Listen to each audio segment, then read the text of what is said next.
Welcome to the Deep Dives. Today we're jumping into a story that, honestly, it feels less like history and more like the pitch for a major action movie. We're talking about Yosef Mendelevich defiance, incredible escape attempts, and this core of unbreakable spirit.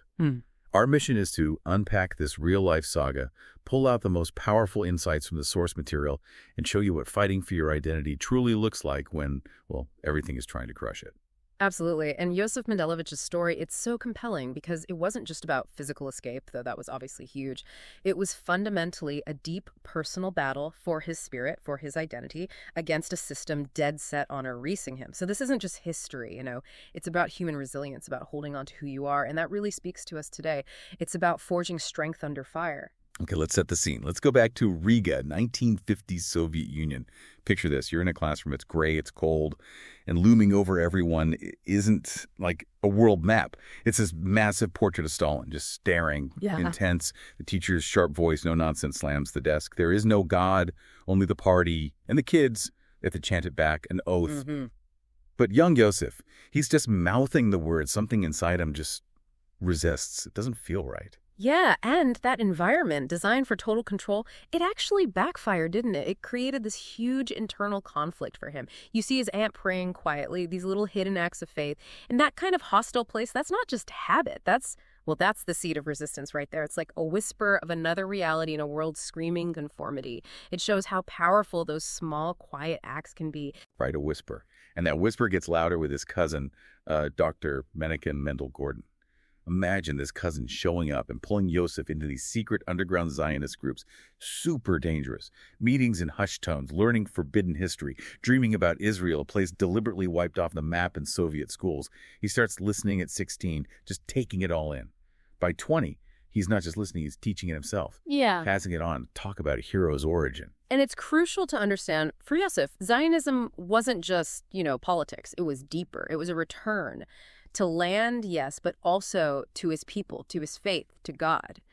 Realizing his identity was tied to something ancient, something the regime denied. I mean, that must have been terrifying, but also incredibly empowering. It gave him a direction, a purpose, even though it meant choosing a path fraught with danger. Okay, and here's where it gets really intense. The classic dramatic turning point. The conscription notice arrives. Soviet army. You just feel the dread. He's staring at this paper. And that night, alone, he makes this whispered pact, almost like in a thriller. If you exist, he prays, basically, get me out of this army. I'll be yours. I will live as a Jew. It's amazing how that moment, that quiet vow, turns his external threat into this unbreakable internal promise. It seals his path. So armed with this inner resolve, Yosef and his friends cook up a plan. And honestly, it's straight out of a spy movie. Not just any hijacking. No, the plan was to seize a specific plane and fly it directly to Israel.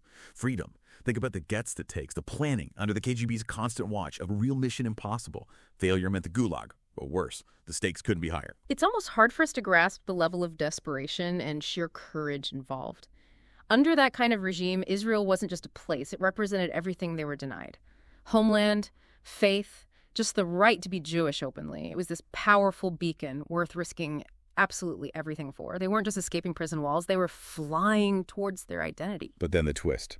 Before the mission can launch, bam. Not a knock, a pounding on the door, boots stomping, the KGB floods in. Sudden, brutal, the whole plan just evaporates. Right there, the escape, the dream shattered in an instant. Game over. That sudden shift must have been psychologically devastating. From the edge of freedom, this cinematic escape, to immediate capture, the mission becomes the capture. That whiplash from hope to absolute powerlessness, it's intense. He's dragged into these interrogation rooms. You can almost smell the stale smoke and fear. An investigator leans in, sneering, "Don't be stupid. Give us the names, or you'll rot." Standard threats. But then they go for the soul. "You are Russian. Forget this Jewish nonsense. No God. Torah is a fairy tale. Give it up."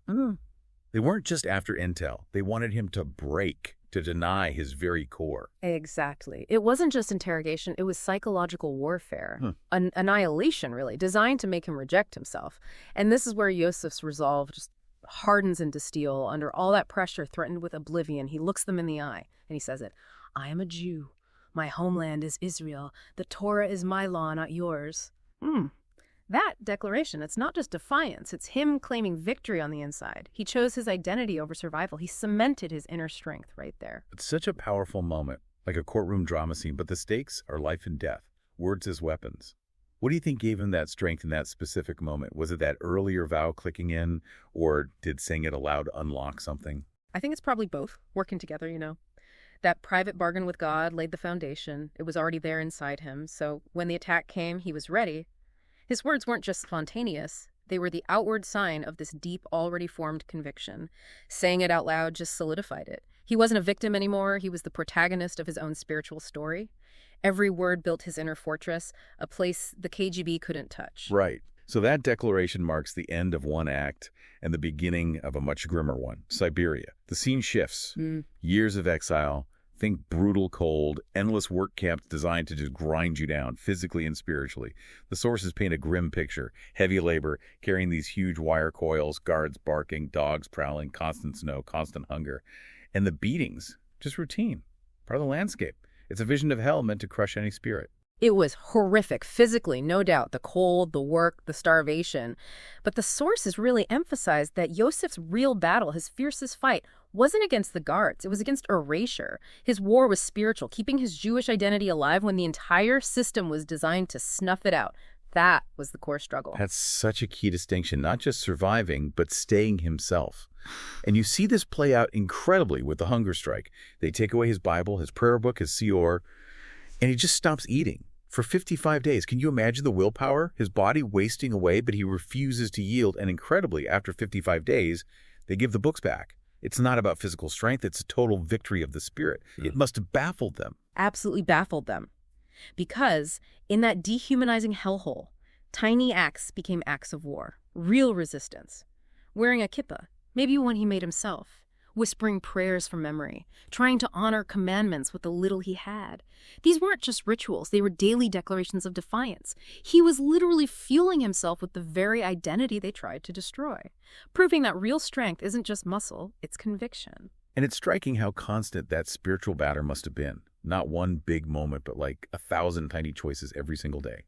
Do you think the Soviets, with all their power, ever really got the spiritual part of his resistance? Or did they just see it as, stubbornness, political protest? That's a really good question. And I suspect they fundamentally missed it. Totalitarian systems often think controlling the body controls the mind. They likely saw it as insubordination, maybe even crazy behavior. But the source of his strength, that deep faith, that connection to his heritage, they couldn't grasp it. Because they couldn't understand it, they couldn't break it. His fight wasn't just against the state. It was against a worldview that denied his spiritual reality. That was their blind spot. So 11 incredibly long years of this. It must have felt like forever. Then suddenly everything changes. Guards come in. Just one word. Pack. What follows is like this surreal, disorienting sequence.